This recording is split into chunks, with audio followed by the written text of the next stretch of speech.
Alhamdulillah wa kafa wa salatu wa salamu ala ibadihi allazina istafa khususan ala afzalihim wa khatamin nabiyyin Muhammadin al-amin wa ala alihi wa sahbihi ajma'in. Amma ba'du, faqad qala Allah tabaraka wa ta'ala kama warada fi Surah Al-Imran. A'udhu billahi minash shaitanir rajim. Bismillahir rahmanir rahim. يا أيها الذين آمنوا لا تكونوا كالذين كفروا وقالوا لإخوانهم إذا ضربوا في الأرض أو كانوا غزا لو كانوا عندنا ما ماتوا وما قتلوا ليجعل الله ذلك حسرة في قلوبهم والله يحيي ويميت والله بما تعملون بصير. ولئن قتلتم في سبيل الله أو متم لمغفرة من الله ورحمة خير مما يجمعون. وَلَئِن مُتُّمْ أَوْ قُتِلْتُمْ لَإِلَى اللَّهِ تُحْشَرُونَ. فَبِمَا رَحْمَةٍ مِّنَ اللَّهِ لِنتَ لَهُمْ وَلَوْ كُنتَ فَظًّا غَلِيظَ الْقَلْبِ لَانفَضُّوا مِنْ حَوْلِكَ فَاعْفُ عَنْهُمْ وَاسْتَغْفِرْ لَهُمْ وَشَاوِرْهُمْ فِي الْأَمْرِ فَإِذَا عَزَمْتَ فَتَوَكَّلْ عَلَى اللَّهِ إِنَّ اللَّهَ يُحِبُّ الْمُتَوَكِّلِينَ. إِن يَنصُرْكُمُ اللَّهُ فَلَا غَالِبَ لَكُمْ وَإِن يَخْذُلْكُمْ فَمَنْ ذَا الَّذِي يَنصُرُكُم مِّن بَعْدِهِ وعلى الله فليتوكل المؤمنون. صدق الله العظيم. رب اشرح لي صدري ويسر لي أمري واحلل عقدة من لساني يفقهوا قولي. As you must be remembering, we completed our study of the 16 rukus or sections of Surah Al-Imran. Today we are beginning with the 17th. But just to remind you that this surah, which is the sister surah, Surah Al-Baqarah, these two surahs are very close to each other, very similar to each other. They resemble each other. They may be called sisters. They may be called Zawjain. Now this surah is also divisible, just like Surah Al-Baqarah, as I told you, into two parts, nearly equal. The total number of ayat is 200. In the first part there are 101 ayat and 10 sections. In the second part there are 99 ayat but the same 10 sections. 20 sections divided into two parts, but the number of the ayat in the first is 101 and number of ayat in the second is 99. Now just like Surah Al-Baqarah, the first part is again divisible into three portions, nearly equal. 1/3 of that is a general appeal to the Muslims, addressed to the Muslims, as well as the mushrikeen, the idol worshippers of Arabia, as well as to the people of the book. It's a common appeal, basic da'wah of Quran, basic call of Quran, and there are, gems of Quranic wisdom, which we have already, studied. I can't give more time to this repetition. Then the second part, again, just about 1/3 of the first part. This part is addressing, to the other group of the people of the book. In Surah Al-Baqarah, 10 sections were devoted to the address to Bani Israel. Ya Bani Israel, azkuru ni'mati allati an'amtu alaykum wa awfu bi'ahdi ufi bi'ahdikum wa iyaya farhabun. Beginning of the 5th section. And this address to the Bani Israel, the former Muslim Ummah, continues for full 10 sections, rather more. Because it is there in the 15th section that this goes to end. Ya Bani Israel, azkuru ni'mati allati an'amtu alaykum wa anni faddaltukum 'ala al-'alamin. So here we find that the other group from the people of the book, that is the Christians, the Nasara, they are being addressed. And here the questions which have been discussed is the personality of Jesus alayhi salatu wassalam. He was really born without a father. He was Isa ibn Maryam, Jesus son of Mary. He had no man father. Allah subhanahu wa ta'ala created him by his word of kun. That is why Quran says, Kalimatum minhu. He is a kalima, a word from Allah subhanahu wa ta'ala. Allah creates everything with His one command of kun. إِذَا أَرَادَ شَيْئًا فَإِنَّمَا يَقُولُ لَهُ كُنْ فَيَكُونُ. So actually, to say that He is Son of God, that is, shirk. And, a biggest crime in the eyes of Allah subhanahu wa ta'ala. So this description has been given, And then there is, example in the person of John the Baptist. He was also born of very old parents.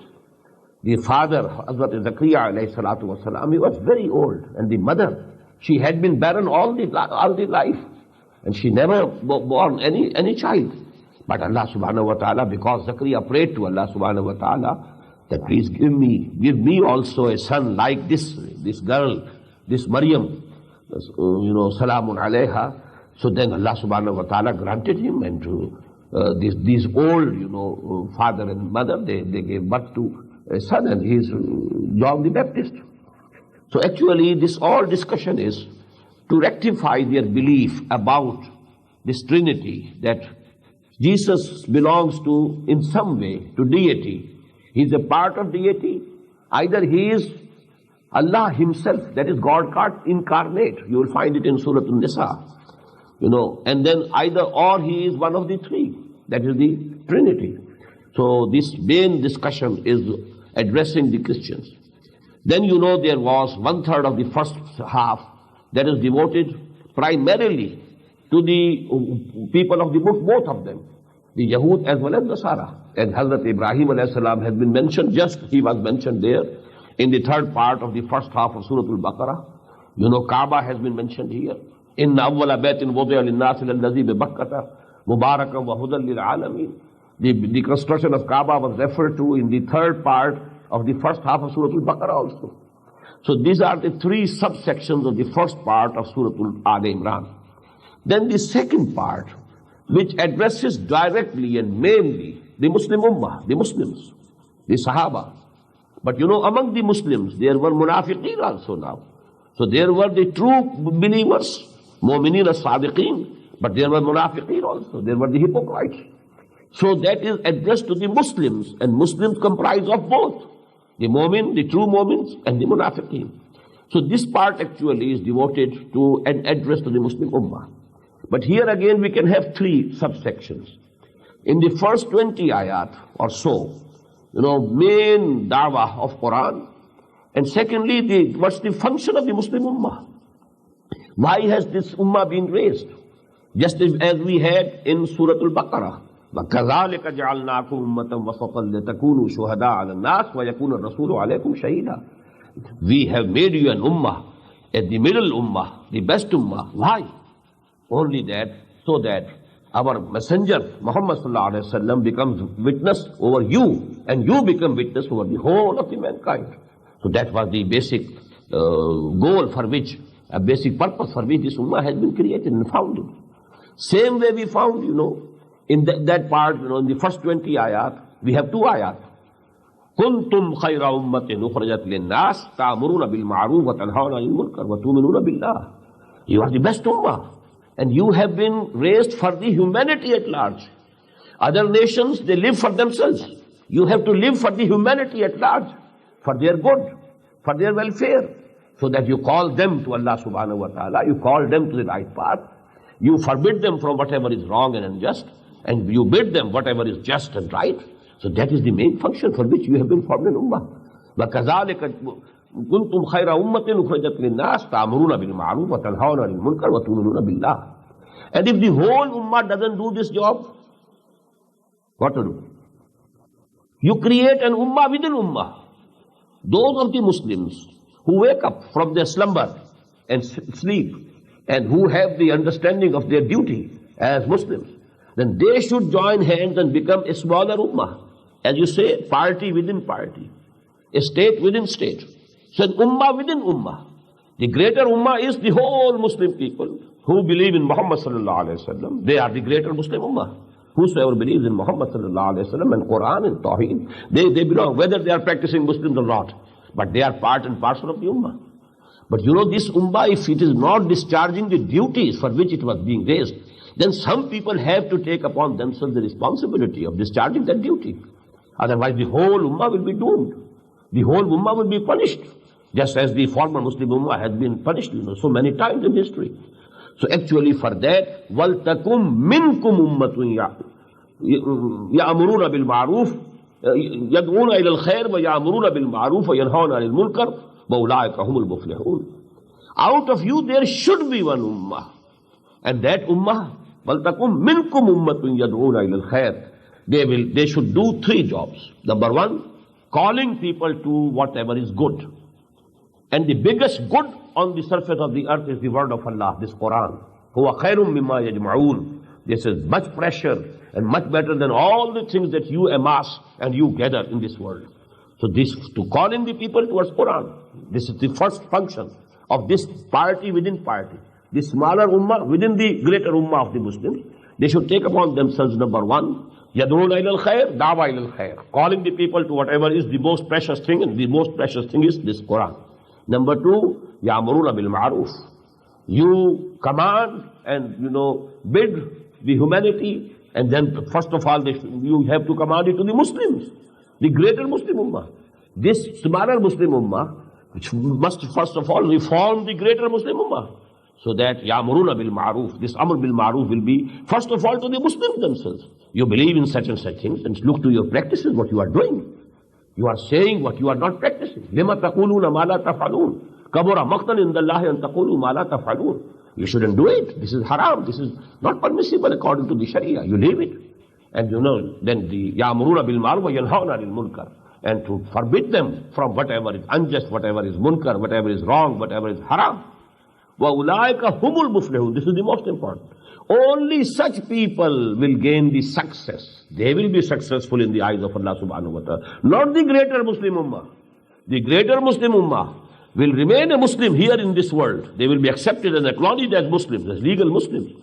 But the salvation of the hereafter, that will be given only to those people who are discharging those duties, which primarily was for the whole of the ummah, but because the whole of the ummah is not discharging, they have taken upon themselves that duty. They are devoting their lives, their belongings, their money, their resources, their intelligence, everything that Allah subhanahu wa ta'ala has bestowed upon them for the sake of Amr bil Ma'ruf, Nahi al Munkar, and Da'wa ila al Khair. Whosoever is doing so, only ulaika humul muflihun. Falah, the success of the hereafter, that will only be given to these people who do this job and who take upon themselves. So these 20 ayat, 2 sections, the 11th and the 12th, they are very important. Then for 60 ayat, 6 sections that we have, out of those we have already read the 4 ones. But 2 we shall inshallah translate today. These 60 ayat or 6 sections, they discuss the battle of Uhud, what happened during that battle. Different incidents that occurred and that took place. The mistake that the Muslims committed. The act of indiscipline. 50 archers who were placed at one place, You have not to move from here. Come what may, you have to stay here. But because after Allah subhanahu wa ta'ala gave them the victory, they just left that place, 35 of them. The local commander insisted, don't move. But still they moved. So this was an act of indiscipline. Although they might have, rationalized their action. That the Prophet had said to us, that if we are all killed, and you see that our corpses and our, dead bodies, they are being eaten by the birds, even then you don't move from here. But here the condition was not of defeat, but the victory has come to the Muslims. So we can give some allowance to the Sahaba Kiram who committed that mistake, that they were not disobeying Muhammad sallallahu alaihi wasallam, because they had, a rationalization that the instructions of the Prophet were in the case of the defeat. But here, this is not the defeat, it's the victory. But still it was, an indiscipline and disobedience of the local commander. And the rule of the discipline is, as I told you, the hadith of the Prophet sallallahu alaihi wasallam, Man ata'ani faqad ata Allah, wa man asani faqad asa Allah, wa man ata amiri faqad ata'ani, wa man asa amiri faqad asani. Whosoever obeys me, he obeys Allah. And whosoever disobeys me, he disobeys actually Allah, not me. I am his apostle. I am his messenger. I have been appointed by him. So my command is actually command from Allah. But in the same way, whosoever obeys the commander that I have put, the Amir, whom I have nominated, I have given the responsibility, he is actually obeying me, not that Amir. He has the authority only that because I have appointed him there. So they are obeying me, not the Amir. And if they don't disobey the Amir appointed by me, then they are disobeying me. So indirectly it was a disobedience to the Prophet also. But you know, that turned the whole thing. The victory was turned into defeat temporarily. The Prophet himself was injured badly. Profuse bleeding was there from the face of the Prophet ﷺ. The whole face became red, and he, for some time, due to the loss of blood, he became unconscious also. And there were the rumors that he has been killed, he has been martyred. So that was the panic and chaos. But then Allah subhanahu wa ta'ala pardoned them. And again, finally, Allah subhanahu wa ta'ala somehow put in the minds of the kuffar. Abu Sufyan was leading that army of the kuffar. Somehow it came to him that we should not now press, because the Muslims have taken refuge high up in the mountain. And if we pursue them and they chase them even in the mountain, because they are at the higher position, they can only kill us by throwing the stones even. Anyhow, they just left. So Allah subhanahu wa ta'ala, now he discussed, and we have read that. But the incident that happened in the very beginning was that the Prophet came out of Medina with 1,000 men. But after reaching, the footholds of the Uhud mountain, then when the army was visible, the army of the kuffar that was visible, then Abdullah ibn Ubay, the chief of the munafiqeen, he returned back with 300 of his men. So now the number reduced to 700, and they were pitched against an army of 3,000. So now the ratio was nearly approximately 1 to 4. But these people, they said, because our advice and our opinion was not followed, and the opinion of Abdullah ibn Ubay was that we shouldn't go in the open field to confront the army of Quraysh. We should defend the city of Medina from within the walls. And incidentally, the same was the opinion of the Prophet himself. But the Prophet, when he saw that the Muslims, they are very emotional and they want to go out and to confront the kuffar. And when they said, many of them, that we want shahada, not victory. Victory is in the hands of Allah. Actually, what we are after is martyrdom. That Allah subhanahu wa ta'ala, He accepts ourselves and our lives for the cause of Allah, for the cause of His deen. So then the Prophet decided, okay, we shall go and confront the people, the army of kuffar in the open. So now Abdullah ibn Ubay, he said, because our opinions are not respected, so we are not going to risk our lives. And he and 300 of the people that were his associates, so to say the munafiqeen, they returned. So now we have, as I told you, we have already translated 4 sections. Now 2 sections remain of this discussion. Then in the next 2 sections, again we shall have, a division into 2.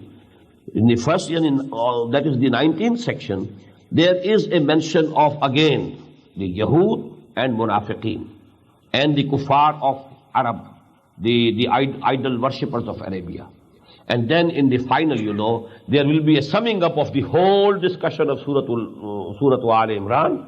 And again we shall find there, the most important gems of wisdom, Quranic wisdom. How Iman is synthesized. What is the synthesis of Iman?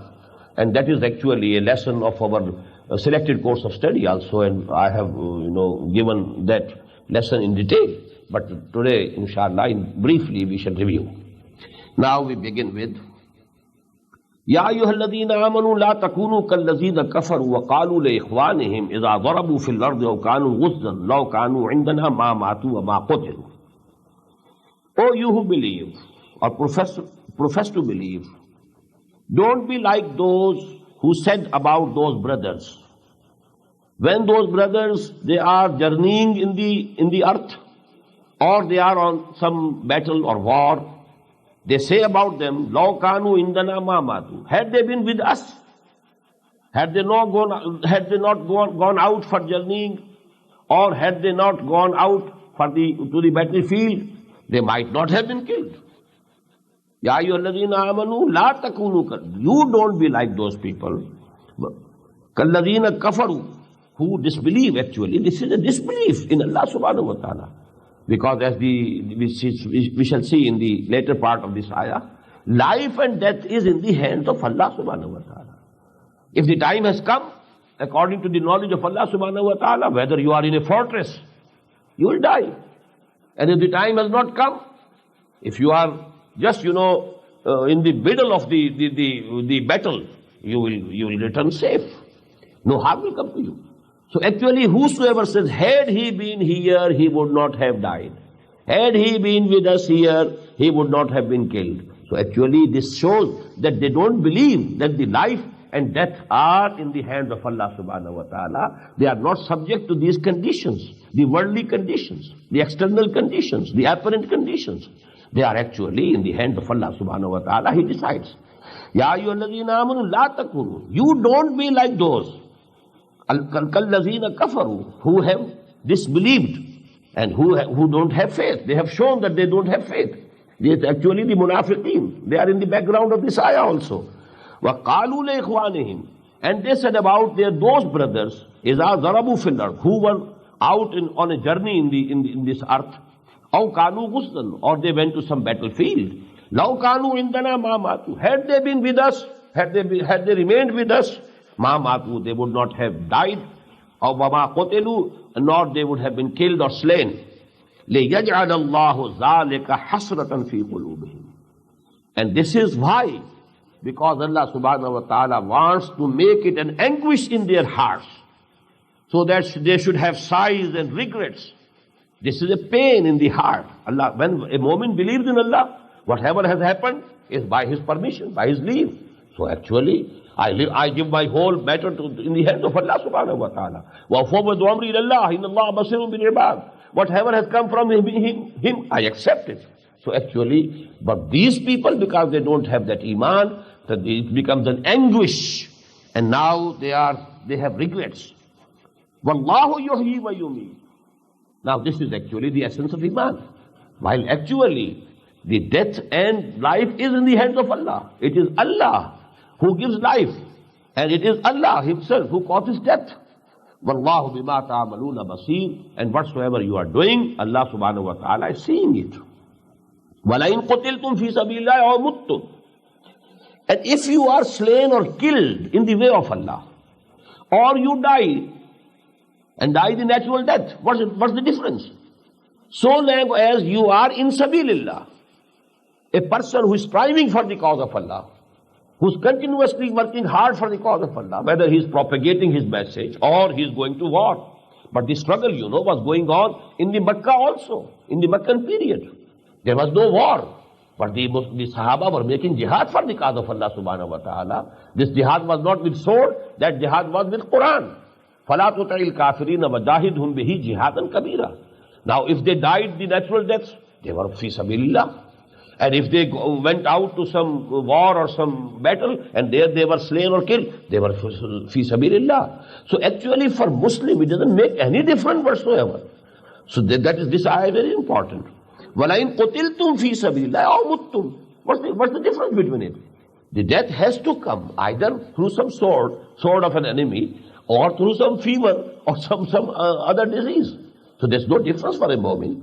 وَلَئِن قُتِلْتُمْ فِي سَبِيلِ. So long as a mu'min is in the way of Allah, he is striving, he is discharging his duties of da'wah ila al-khair, wa amru bil ma'ruf, wa nahy anil munkar. He is doing his duty. Whether he is slain or he dies, لَمَغْفِرَةٌ مِّنَ اللَّهِ وَرَحْمَةٌ خَيْرٌ مِّمَّا يَجْمَعُونَ. The forgiveness from Allah subhanahu wa ta'ala and His mercy, they are much, with which they are bound to get. They are sure to get the maghfirah, because he was fi sabilillah. Whether he died on the bed or he died in the field, it doesn't make any difference for him. So long as he was in the way of Allah, he was striving for the cause of Allah, so Allah subhanahu wa ta'ala will definitely give him the maghfirah. He will forgive him, and His mercy will cover him. خَيْرٌ مِّمَّا يَجْمَعُونَ. Or they are much precious than what they are amassing, they are gathering around them, these worldly things, the precious things. This death, this mercy from Allah subhanahu wa ta'ala and His forgiveness, that is much more valuable than that. وَلَئِن مُتُّمْ, you must be remembering that Hazrat Khalid ibn Walid radiyallahu ta'ala anhu, he fought so many battles, but he died on the bed.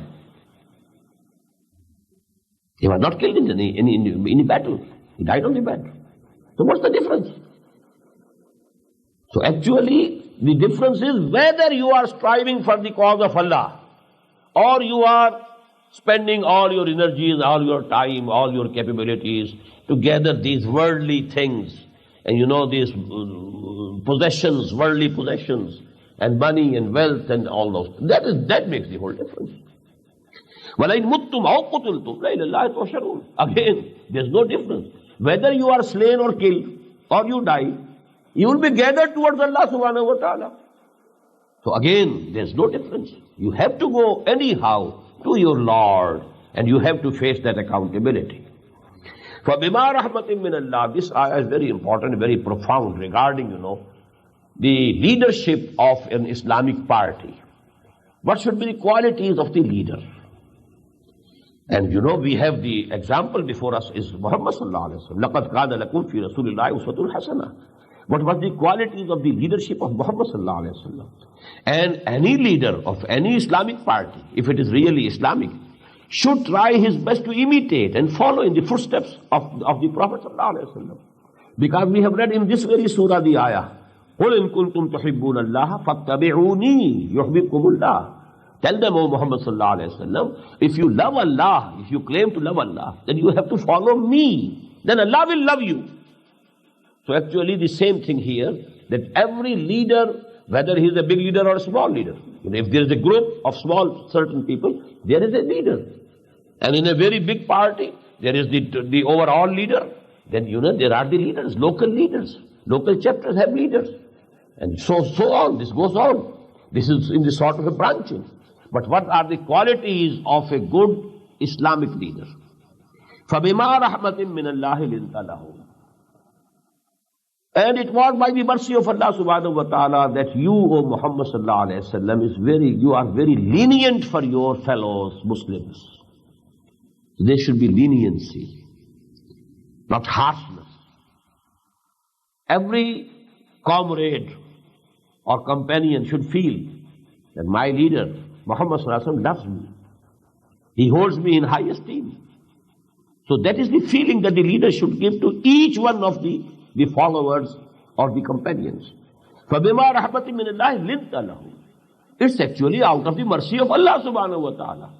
He has, fashioned your personality in that way. He has given you that attitude, of inner attitude, that you are very lenient with your companions, with your comrades at arms. You are lenient. وَلَوْ كُنْتَ فَضًّا غَلِيظَ الْقَلْبِ. Had you been rude and harsh-hearted, لَنْفَضُّوا مِنْ حَوْلِكَ. They would have dispersed from around you. Because actually what keeps people together is the bond of love. Had you been rude, فَضًّا غَلِيظَ الْقَلْبِ, harsh of head, harsh of heart, harsh-hearted or hard-hearted, they would have dispersed from around you. فَاعْفُ عَنْهُمْ. Now you must do three things. فَاعْفُ عَنْهُمْ. Keep forgiving them. Mistakes will be committed by your companions. It's human to err. There will be errors, there will be mistakes. So you keep on forgiving them. فَاعْفُ عَنْهُمْ وَاسْتَغْفِرْ لَهُمْ. Not only that, you should keep on forgiving them. You should keep on asking from Allah subhanahu wa ta'ala His forgiveness for them. He should also forgive. Number 3, وَشَاوِرْهُمْ فِي الْأَمْرِ. And you include them in your consultations. That increases the confidence, mutual confidence. Our leader, whenever he has to decide something, he consults us. He asks us our opinion. He respects our opinion. So actually these 3 things, every leader, every Muslim leader should try to confirm as much as he can. to follow in the footsteps of the Prophet ﷺ. And these are the commands of Allah subhanahu wa ta'ala to the Prophet himself. So what to say of anybody else? When these commandments are given to Muhammad sallallahu alaihi wasallam, who was under the direct guidance of Allah subhanahu wa ta'ala, then every other leader, is not Nabi, is not under the direct, continuous guidance from Allah subhanahu wa ta'ala coming. So he should be more careful in these aspects. فَبِمَا رَحْمَةٍ مِّنَ اللَّهِ لِنْتَ لَهُمْ وَلَوْ كُنْتَ فَظًّا غَلِيظَ الْقَلْبِ لَانْفَضُّوا مِنْ حَوْلِكَ فَاعْفُ عَنْهُمْ وَاسْتَغْفِرْ لَهُمْ وَشَاوِرْهُمْ فِي الْأَمْرِ فَإِذَا عَزَمْتَ فَتَوَكَّلْ عَلَى اللَّهِ. And when you have made a decision, this is azamta, the decision lies with the leader. It will never be taken by counting the votes. There are 100 people, so if the 51 have this opinion, this is decided. No. This is Western democracy. This is not Islamic consultation. This is not the Islamic mushawara. Not at all. Because here it is not faiza azamtum. No, it's not the plural. Faiza azamta. When you have taken a decision of Muhammad sallallahu alaihi wasallam, after consultation, then the decision rests with the leader. It rested with Muhammad sallallahu alaihi wasallam. He was the leader at that time. He was the commander of the army at Badr and Uhud. So he had many positions. He was Nabi, Prophet, he was Messenger, Rasul. Then he was the head of the state. If we say that Medina was a city-state, who was the head of the state? Muhammad sallallahu alaihi wasallam. He was the chief of the army. Who was the commander of the army? So actually, who was the Imam of the Masjid al-Nabawi? So he was the Imam also. So he had so many positions. So in every position he has some rights, some duties, some obligations. So here actually it's very important, Faiza Azamta. You do make consultations so that there is a mutual confidence is being built, between you and your followers and companions. But then the decision will remain with you. Faiza Azamta fatawakkal Allah. And then have confidence in Allah subhanahu wa ta'ala. You should have faith in Allah subhanahu wa ta'ala and trust in Allah subhanahu wa ta'ala. Inna Allah yuhibbul mutawakkileen. Verily, Allah subhanahu wa ta'ala loves those who put their trust in Him, exclusively in Him. That is actually something very necessary for a moment to do. In yansurkum Allah fala ghaliba lakum. O Muslim, if Allah helps you, nobody can overcome you. Nobody can defeat you. If Allah is on your side, if you have the help of Allah subhanahu wa ta'ala, can anybody defeat you? Nobody can defeat you. وَإِن يَخْذُلْكُمْ. And if He forsakes you, فَمَنْ ذَا الَّذِي يَنْصُرَكُمْ مِنْ بَعْدِهِ. Then who is that? Who are they who can help you after that? Nobody would help. Will the angels help against the decision of Allah subhanahu wa ta'ala? Or the people can help? No. You can't get any help. So you must seek the help of Allah subhanahu wa ta'ala. Be sincere to Him. 100% devote yourself to Him, to seek His pleasure. And then Allah subhanahu wa ta'ala will help you. And because it's going to be a two-sided phenomenon, not one-sided phenomenon. If you help Allah, Allah will help you. In tansurullah yansurkum wa yusabbit aqdamakum. You have to help Allah. What does it mean to help Allah's deen? To devote yourself, to make the deen of Allah supreme. That is the help of Allah subhanahu wa ta'ala. Ya ayyuhalladhina amanu kunu ansarullah. You become the helpers of Allah. What does it mean? Help the deen of Allah. May try to make it supreme. With your bodies and with your lives and with your belongings, everything. Devote for that. So if you are helping Allah, will not Allah help you? In yansurkumullah, if Allah helps you, now who can defeat you? And if He forsakes you, then who is there to help you after it? وَعَلَى اللَّهِ فَيَتَوَكَّلِ الْمُؤْمِنُونَ. Those who are real believers, they should have all their trust in Allah subhanahu wa ta'ala. They should trust Him that Allah subhanahu wa ta'ala will not forsake them if you are sincere with Him. مَا كَانَ لِنَبِيٍّ أَن يَغُلَّ. This is, a very important ayah, because the munafiqeen went to this extent that they blamed Muhammad sallallahu alaihi wasallam of some dishonesty. That out of some, there are, that traditions, that something has been stolen by Muhammad sallallahu alaihi wasallam out of that booty. So they were so much, they had all that courage to say it so. وَمَا كَانَ النَّبِيٍّ أَن يَغُلَّ. It cannot be possible for any prophet of Allah subhanahu wa ta'ala that he can be dishonest. He can betray his trust. Impossible. مَا كَانَ النَّبِيِّ أَن يَغُلَّ وَمَن يَغْلُلْ يَأْتِ بِمَا غَلَّ يَوْمَ الْقِيَامَةِ. And now this is the rule of Allah subhanahu wa ta'ala. Whosoever is dishonest, betrays his trust, he will bring with whatever he had betrayed the trust. If he had stolen something, he will come on the day of judgment with that very thing, within his hands, so that his crime or his dishonesty is made public before whole of the humanity, that he betrayed his trust in this thing. And he, this was proved to be dishonest regarding this thing. Whosoever does it. وَمَنْ يَغْلُلْ يَأْتِ بِمَا غَلَّ يَوْمَ الْقِيَامَةِ ثُمَّ تُوَفَّى كُلُّ نَفْسٍ بِمَا كَسَبَتْ. And then every soul will be given full reward and full recompense of what he had done or what he had earned. وَهُمْ لَا يُظْلَمُونَ. And they shall not be wronged. Nobody will be deprived of the results of his deeds. أَفَمَنِ اتَّبَعَ رِضْوَانَ اللَّهِ كَمَنْ بَاءَ بِسَخَطٍ مِنَ اللَّهِ وَمَأْوَاهُ جَهَنَّمُ وَبِئْسَ الْمَصِيرُ. So whosoever seeks and follows the pleasure of Allah subhanahu wa ta'ala, can he be equal to or similar to a person who is buying the wrath of Allah subhanahu wa ta'ala, who is incurring on himself the wrath of Allah subhanahu wa ta'ala? So they are وَمَأْوَاهُمْ جَهَنَّمُ. And their places, their abode is going to be hell, the fire of hell. وَبِئْسَ الْمَصِيرُ. And it is a very evil destination, a very bad place to return. So these are the two characters. One is devoting himself to get the pleasure of Allah subhanahu wa ta'ala. The other one is his attitude in life is to incur the wrath of Allah subhanahu wa ta'ala. Can they be equal? Hum darajatun indallah. They have diverse ranks. Diverse ranks. One is going towards this, the other one is going towards that. Then they have the grades. Among the mu'mineen, there are, grades. Abu Bakr Siddiq radiyallahu ta'ala anhu sits on the top. Umar ibn al-Khattab, Usman radiyallahu ta'ala anhu, then Hazrat Ali radiyallahu ta'ala, and so on. Then Ashabul, the rest of the six from the Ashara Mubashara, then the people who attended Badr, and so on. So there are darajat. Even the munafiqeen, all were not equal munafiqeen. Even kuffar, they were all not equal kuffar.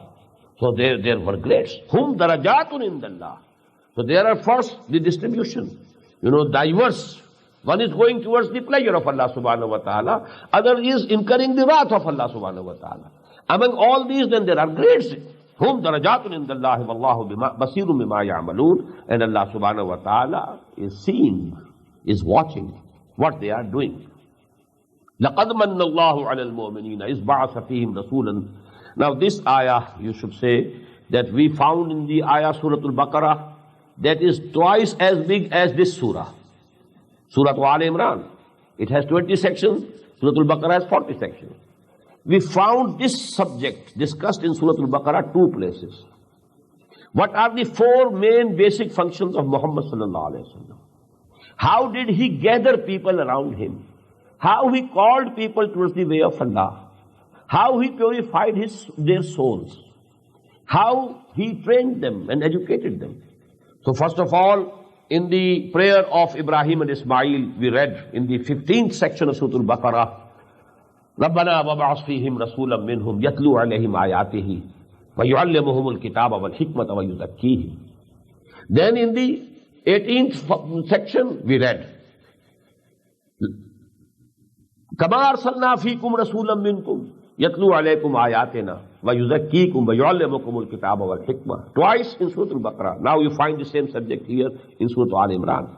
لَقَدْ مَنَّ اللَّهُ عَلَى الْمُؤْمِنِينَ. Verily Allah subhanahu wa ta'ala has done a very big favor to the mu'mins, to the faithful, to the believers. Is ba'asa fihim rasulam min anfusihim.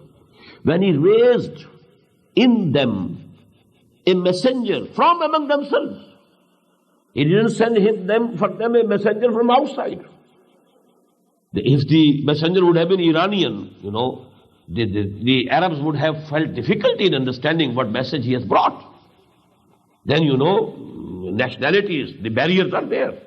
But Allah subhanahu wa ta'ala made the greatest favor to these people that he raised his last messenger, the greatest messenger, the final messenger of Allah subhanahu wa ta'ala. From among them is ba'asa fihim rasulam min anfusihim, from among themselves. And what he does? Again the same four functions. Yatlu alayhim ayatihi. He reads out to them his ayat. That is the way of da'wah. Da'wah through Quran. Call people towards Allah and Allah's way through Quran, by Quran. Number two, yatlu alayhim ayati wa yuzakkihim, and purifies their souls. This purification of their souls is also through Quran. We shall read in Surah Yunus, Ya ayyuhan nas qad ja'atkum mau'izatun min rabbikum wa shifaa'un lima fis sudur. O people, the sermon and the good advice, and also the remedy of all the diseases of the heart, of the soul, they have come to you in the form of this Quran. So actually purification of the souls is also through Quran. وَيُعَلِّمُهُمُ الْكِتَابَ وَالْحِكْمَةِ, and he teaches them the law, the book, and the wisdom. The wisdom underlying this law, the wisdom underlying this Sharia. There are two things. Ahkam, do this, don't do this. Then there is the wisdom underlying these ahkam. Why not to do it? If you are not doing it, what benefit comes to you? And if you do it, what harm will come to you? For the things which are forbidden. And things which have been given, which have been commanded, what's benefit for you in it? Because Allah subhanahu wa ta'ala doesn't stand to gain anything from your observing the Sharia. It's for you, for your benefit, for your welfare. So these are the four functions, basic functions of the Prophet sallallahu alaihi wasallam. لَقَدْ مَنَّ اللَّهُ عَلَى الْمُؤْمِنِينَ إِذْ بَعَثَ فِيهِمْ رَسُولًا مِنْ أَنفُسِهِمْ يَتْلُو عَلَيْهِمْ آيَاتِهِ وَيُزَكِّيهِمْ وَيُعَلِّمُهُمُ الْكِتَابَ وَالْحِكْمَةَ وَإِنْ كَانُوا مِنْ قَبْلُ لَفِي ضَلَالٍ مُبِينٍ. And surely before this, they were definitely in manifest error, in mistake. They had gone astray. They didn't have the right path. Allah subhanahu wa ta'ala has done them a very big favor when he sent Muhammad sallallahu alayhi wa sallam and he raised him from among themselves. أَوَلَمَّا أَصَابَتْكُمْ مُصِيبَةٌ قَدْ أَصَبْتُمْ مِثْلَيْهَا قُلْتُمْ أَنَّا هَذَا قُلْ هُوَ مِنْ عِنْدِ أَنفُسِكُمْ. What if some disaster has befell you? Because 70 of the Sahaba, they were martyred. And many others were, injured in the battle of Uhud. If a disaster befell you at Uhud, that means at Uhud, because this is all description of the events and the, a commentary on the events of Uhud. وَقَدْ أَصَبْتُمْ مِثْلَيْهَا, and you had inflicted your enemy twice that wound. Because at Badr, 70 were killed, another 70 were taken captives. So it amounted to double. Here 70 Muslims were martyred. Nobody was captive. Nobody could be taken captive by the kuffar or mushrikeen. But there at Badr, you had killed 70 of them, and another 70 you had taken as prisoners and captives. So actually you had inflicted on them, on your enemy, twice the infliction that has come to you. So what if you have been inflicted, if you have been given this injury, twice of which you have already given to your enemy, but you come to state, قُلْتُمْ أَنَّا هَذَا, you have started saying, where from has it come? Where from has it come? Is not Allah on our side? If He is on our side, how come? How this disaster? How this conflict, this infliction? So that is the question that was bothering many of the people. Then Allah subhanahu wa ta'ala answers, قُلْ هُوَ مِنْ عِنْدِ أَنفُسِكُمْ. Tell them, O Muhammad sallallahu alayhi wa sallam, it has come from your own selves. The detail has already come. لَقَدْ صَدَقَكُمُ اللَّهُ وَعْدَهُ. Allah had fulfilled His promise to you. إِسْتَحُسُّونَهُمْ بِإِذْنِهِ. When you were killing them, like anything. حَتَّى إِذَا فَشِلْتُمْ وَتَنَازَعْتُمْ فِي الْأَمْرِ. But when you were loosened, you loosened your discipline, and you quarreled about the matter, and your leader was saying, don't move from here, and you moved from there. But asaytum, and you disobeyed the leader, then Allah subhanahu wa ta'ala gave you this punishment. But it is from you, not from Allah subhanahu wa ta'ala. قُلْتُمْ أَنَّا هَذَا. You are saying, from where has it come? Why should it come to us? When we are the people who believe in Allah, and Allah is with us. Qul, tell them, O Muhammad sallallahu huwa min indi anfusikum. It is actually the result of your own misdeed, your own error, your own mistake, your own commitment. Inna Allah ala kulli shay'in qadir. Verily Allah subhanahu wa ta'ala has all the power. He could have condoned your mistake, but He didn't. Because there was a wisdom. He wanted to teach you a lesson. He wanted to differentiate between the true believers and the munafiqeen. If there is no test, no hardships are coming, all will be equally mu'mineen. It's actually the tests, the tribulations, which will divide and differentiate. That he is someone who has real belief, and he is someone who professes to believe, but he is not actually a believer. He doesn't have the real faith. That will come, in the next ayah. But Allah subhanahu wa ta'ala says, we are all powerful. We could have condoned. Nothing would have come to you. We could do it, but we didn't do it. And that was our decision. Why? The wisdom is coming in the next ayat. وَمَا أَصَابَكُمْ يَوْمَ الْتَقَى الْجَمْعَانِ فَبِإِذْنِ اللَّهِ. Again, repeating of the same thing. Whatever befell you, came on you and befell you, on that day on which the two armies confronted each other, that was by the leave of Allah, by the izn of Allah, by the permission of Allah. Nothing happened without His permission. It couldn't have happened at all without His permission. No leaf of a tree can move without His permission. So how could 70 Muslims be martyred without the leave of Allah, without the permission of Allah? وَمَا أَصَابَكُمْ يَوْمَ الْتَقَى الْجَمْعَانِ فَبِإِذْنِ اللَّهِ. Why? وَلَيَعْلَمَ الْمُؤْمِنِينَ. And this was so. Allah subhanahu wa ta'ala wanted to make manifest who are the real Muslims, who stood fast, who were they who even after infliction of this wound, they remained faithful to Allah subhanahu wa ta'ala, and they remained faithful to His messenger and His apostle Muhammad sallallahu alayhi wa sallam. He wanted to make it manifest. وَلَيَعْلَمَ الَّذِينَ نَافَقُوا. And when the Muslims became manifest, now it was also clearly seen by people who were the munafiqeen. وَلَيَعْلَمَ الَّذِينَ نَافَقُوا. Now this is the division that has taken place. وَقِيلَ لَهُمْ تَعَالَوْا قَاتِلُوا فِي سَبِيلِ اللَّهِ. Now this, I think, it relates to the incident which happened in the very beginning. When Abdullah ibn Ubay and 300 of his men, they left the place of battle, went back to Medina. I think, as far as I can guess, this ayah relates to that incident. وَقِيلَ لَهُمْ تَعَالَوْا قَاتِلُوا فِي سَبِيلِ اللَّهِ. Definitely, when it was said to them, come on, go to fight for the cause of Allah, where are you going? Definitely, the Muslims, the 700 Muslims which remained with Muhammad sallallahu alayhi wa sallam, they would have said to them, where are you going? You profess to believe in Muhammad sallallahu alayhi wa sallam, and you are leaving him here. How? How come? Where are you going? Ta'alaw, qatilu fi sabilillah, bidfa'u. Come, join these ranks and fight for the cause of Allah subhanahu wa ta'ala. And if not for the cause of Allah, we have to defend Medina. Where are you going? The army has come. 3,000 of them are there. If there is a defeat here in this field, will not the army go and enter Medina and plunder and loot and kill and burn? Whatever happens, after defeat. So these are two things here. Ta'alaw qatilu fi sabilillah bidfa'u. Come, where are you going? Come, fight for the cause of Allah. And if not for the cause of Allah, for your own cause, for defending Medina. Bidfa'u. We have to defend. قَالُوا لَوْ نَعْلَمُ قِتَالًا لَاتَّبَعْنَاكُمْ. They said, we don't think that there's going to be any war, any battle. What does it mean?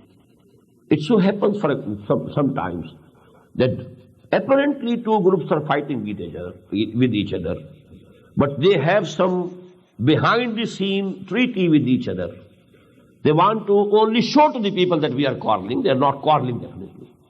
So that was their idea which they gave to the people. We don't think there's going to be war. They couldn't say anything else. Showing their backs to the battlefield. What else could they say? Well, we don't think there's going to be any war, real war. Now, na'lamu qitalan. If we had really known that there's going to be a war, there's going to be a battle, لَاتَّبَعْنَاكُمْ, we must have followed you. هُمْ لِلْكُفْرِ يَوْمَئِذٍ أَقْرَبُ مِنْهُمْ لِلْإِيمَانِ. On that day, they were nearer to kufr than to iman. A munafiq actually keeps on oscillating. La ilaha ulai wa la ilaha ulai, muzabzabina bayna zalik. Sometimes he is with the Muslims, Mu'mins. Sometimes he is with the enemies. So munafiqeen, two-faced person, double-faced person. He makes friendship with Mu'minin also. Maybe that they are victorious, so we must have, good relations with them. But we can't, sever our ties with the kuffar also. If they have the upper hand, then, we must keep good offices with them also. So they are munafiqeen, they keep on oscillating. La ilaha ulai wa la ilaha ulai muzabzabina bayna zalik. They are not decisively on any side. Neither with the side of the kuffar, nor with the side of the Muslim. Oscillating between them. Now on that day Allah says, this oscillation, in this process of oscillation, they were nearer to kufr than to iman. Hum lil kufri yawmaidin aqrabu minhum lil iman. Yaquluna bi afwahim ma laysa fi qulubihim. They are saying with their mouths which is not there in their hearts. They have something else in their hearts, and they are saying something else with their tongues and mouths. Wallahu a'lamu bima yaktamuna. Allah very well knows what they are hiding and what they are concealing in their hearts. Alladhina qalu li ikhwanihim wa qa'adu law ata'una ma qutilu. Again the same thing. Those who are saying about their brothers, and they themselves had withheld from the war. Either they didn't even come out of Medina at all, the munafiqeen, or they returned back and they sat in Medina, waiting for the result of the battle, what happens, which way the winds blow. Alladhina qalu li ikhwanihim, but some of their brothers, some of their people, from their own tribes, their own families, they were the Muslims, Mu'mineen, they went into the battle, and some of them were martyred and killed and slain. So they said about them, Alladhina qalu li ikhwanihim wa qa'adu law ata'una ma qutilu. Had they obeyed us, had they remained here at Medina, not joined Muhammad sallallahu alaihi wasallam, or had they come back with us from the battle, then they would not have been slain or killed. Qul fadra'u an anfusikumul maut. Say to them, O Muhammad sallallahu alaihi wasallam, so you avert that from your own selves if you can, if you in kuntum sadiqeen, if you are truthful, if you are whatever you are saying is true. Even here in Medina, you might be killed. Even here at Medina, you might be, you might die. Maybe some roof, comes on your heads and you die. Maybe there's some fever and you die. So if they were with us, they would not have been killed. If that is this case, then it means that you have this matter of life and death in your own hands. You can control your death. You can save yourself from death. You can't do it. وَلَا تَحْسَبَنَّ الَّذِينَ قُتِلُوا فِي سَبِيلِ اللَّهِ أَمْوَاتًا. Again, please note the ayah in Surah Al-Baqarah. وَلَا تَقُولُوا لِمَنْ يُقْتَلُ فِي سَبِيلِ اللَّهِ أَمْوَاتًا بَلْ أَحْيَاءٌ وَلَكِنْ لَا تَشْعُرُونَ. Here you have this very subject in a more, forceful manner. وَلَا تَحْسَبَنَّ الَّذِينَ قُتِلُوا فِي سَبِيلِ اللَّهِ أَمْوَاتًا. Never think about those who have been killed or slain in the way of Allah subhanahu wa ta'ala that they are dead. بَلْ أَحْيَاءٌ. No. They are living. They are alive. إِنَّ رَبِّهِمْ يُرْزَقُونَ. They are with their Lord and they are having their sustenance and provision from Him. فَرِحِينَ بِمَا آتَاهُ اللَّهُ مِنْ فَضْلِهِ. And they are very, very happy. They are rejoicing with whatever Allah subhanahu wa ta'ala has given them out of His bounty. وَيَسْتَبْشِرُونَ بِالَّذِينَ لَمْ يَلْحَقُوا بِهِمْ. And they are happy for the sake of those mu'mineen sadiqeen, true believers, who have not joined them up till now. لَمْ يَلْحَقُوا بِهِمْ مِنْ خَلْفِهِمْ. They are there, they are awaiting their time when Allah subhanahu wa ta'ala accepts them also as martyrs. They are waiting for them. That day, if they also come, Allah khawfun alayhim wa lahum yahzanun. There will be no fear upon them, and they will not have to grieve any more in any case. So this, Allah subhanahu wa ta'ala has given us this. So maybe our brothers, they are waiting for that. We will find in Surah Ahzab, the same words. فَمِنْهُمْ مَنْ قَضَى نَحْبَهُ وَمِنْهُمْ مَنْ يَنْتَظِرُ. There are from among these moments who have, given their lives, and who have fulfilled their covenant with Allah subhanahu wa ta'ala. And there are the others who are waiting for their time, for their chance to come. وَمِنْهُمْ مَنْ يَنْتَظِرُ. They are waiting for the same thing. فَرِحِينَ بِمَا آتَاهُمُ اللَّهُ مِنْ فَضْلِهِ وَيَسْتَبْشِرُونَ بِالَّذِينَ لَمْ يَلْحَقُوا بِهِمْ مِنْ خَلْفِهِمْ أَلَّا خَوْفٌ عَلَيْهِمْ وَلَا هُمْ يَحْزَنُونَ يَسْتَبْشِرُونَ بِنِعْمَةٍ مِنَ اللَّهِ فَضْلٍ. They are rejoicing with the blessings of Allah subhanahu wa ta'ala and His bounties. وَأَنَّ اللَّهَ لَا يُضِيعُ أَجْرَ الْمُؤْمِنِينَ. And because Allah subhanahu wa ta'ala doesn't waste the reward of those who are true mu'mins. أقول قولي هذا واستغفر الله لي ولكم ولسائر المسلمين والمسلمات.